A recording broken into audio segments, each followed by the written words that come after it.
Γιατί είναι τόσο σημαντική η Ουκρανία που να αξίζει ένας πόλεμος για αυτήν? Σήμερα θα δούμε μερικά τέτοια στοιχεία, προτού όμως κάνουμε μια γρήγορη ανασκόπηση στο παρελθόν.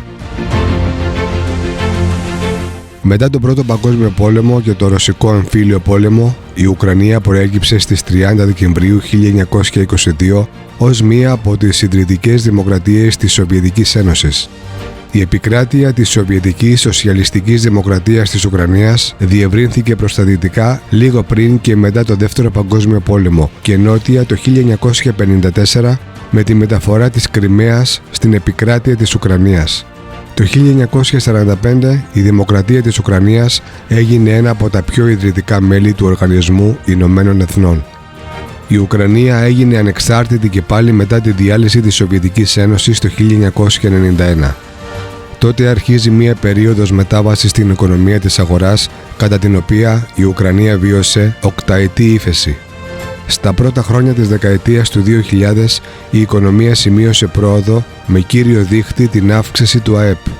Με την παγκόσμια οικονομική ύφεση 2008 όμως η Ουκρανία υπέστη πλήγμα και η οικονομία της βυθίστηκε.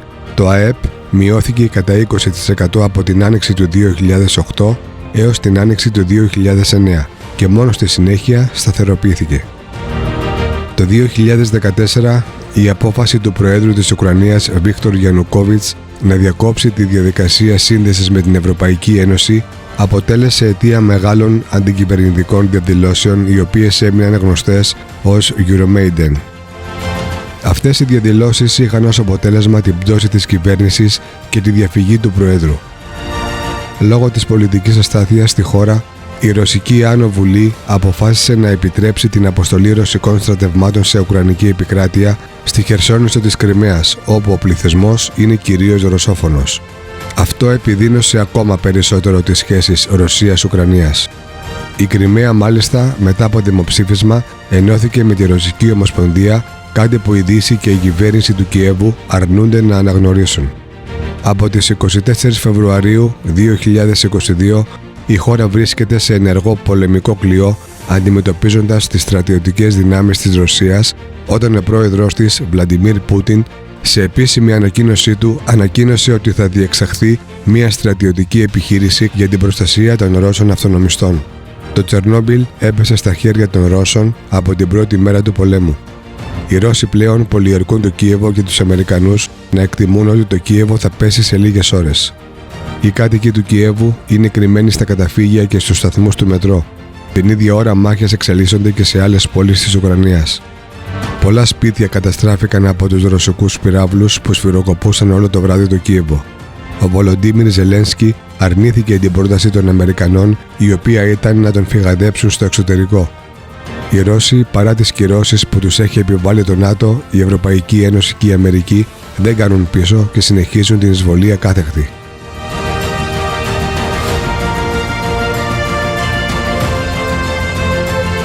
Γιατί λοιπόν είναι τόσο σημαντική η Ουκρανία που να αξίζει ένας πόλεμος για αυτήν, εκτός από την γεωστρατηγική της θέση?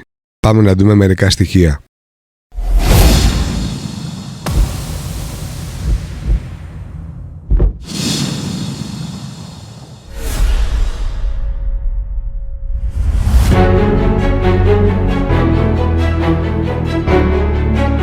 Η Ουκρανία είναι η πρώτη χώρα στην Ευρώπη σε αποδεδειγμένα αναλήψιμα αποθέματα ορυκτού ουρανίου.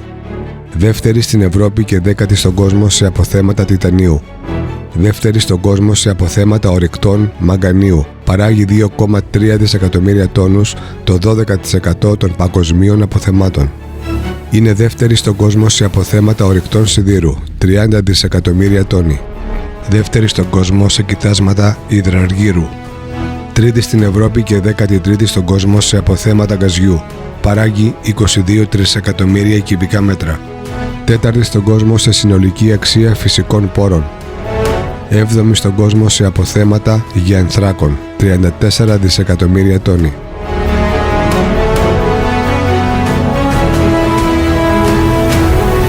Η Ουκρανία είναι πρώτη στην Ευρώπη σε επιφάνεια αρρώσιμης γης.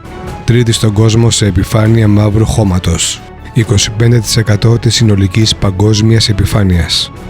Πρώτη στον κόσμο σε εξαγωγές ηλιέλαιου. Δεύτερη στον κόσμο σε παραγωγή κρυθαριού. Τρίτη στον κόσμο σε παραγωγή καλαμποκιού.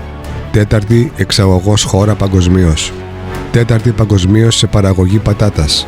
Τέταρτη στην παραγωγή σίκαλης. Όγδοη στην εξαγωγή σίτου. Ένατη στην παραγωγή αυγών. 16η στην εξαγωγή τυριών. Αυτοτελώς, η παραγωγή της Ουκρανίας θα μπορούσε να καλύψει τις διατροφικές ανάγκες 600 εκατομμυρίων ανθρώπων.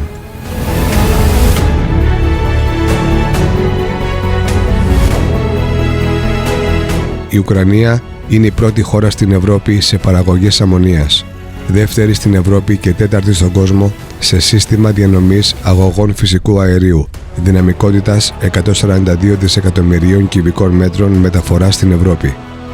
Τρίτη στην Ευρώπη και 8η στον κόσμο σε δυναμικότητα πυρηνικών εργοστασίων. Τρίτη στην Ευρώπη και 11η στον κόσμο σε σιδηροδρομικό δίκτυο. Καλύπτει 21.700 χιλιόμετρα. Τρίτη παγκοσμίως σε εξαγωγές χάλιβα. Τέταρτη σε εξαγωγές τουρμπινών για πυρηνικά εργοστάσια. Τέταρτη παγκοσμίως σε παραγωγή πυράβλων. Τέταρτη στον κόσμο σε εξαγωγές αργύλου. Τέταρτη στις εξαγωγές τιτανίου. Όγδοη στις εξαγωγές ορυκτών και συμπυκνωμάτων. Ένατη στις εξαγωγές οπλικών συστημάτων. Δέκατη στην παραγωγή χάλιβα, η οποία παράγει 32,4 εκατομμύρια τόνους.